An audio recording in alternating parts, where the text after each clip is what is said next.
Good morning viewers. Welcome to Akbar Birbal கதைகள். இப்போ நம்ம சவால் என்ற தலைப்பில் அந்த கதைக்குள்ளே போகலாம். ஒரு நாள் மாமன்னர் அக்பருக்கும் அவரது மூத்த அமைச்சர் ஒருவருக்கும் இடையில் வாக்குவாதம் ஒன்று ஏற்பட்டது.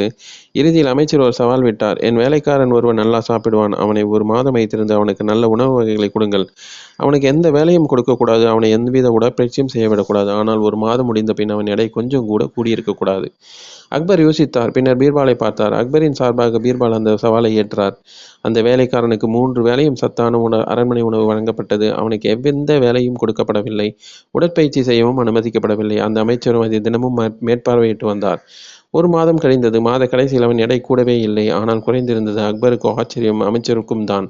பீர்பால் தெளிவுபடுத்தினார். அவனுடைய இரவு படுக்கையை ஒரு சிங்கக்கூட்டின் அருகே அமைத்தேன். கூண்டின் கதவு சரியாக இல்லை என்றும் அவனிடம் ஒரு வார்த்தை சொல்லி வைத்தேன். அச்சம் காரணமாக உணவின் சத்து அவன் உடலில் ஒட்டவில்லை. அச்சம் ஒரு பெரிய நோய். அச்சமின்மையே ஆரோக்கியம். ஓகே விவாஸ், இதுலேருந்து நம்மளுக்கு என்ன தெரியுது?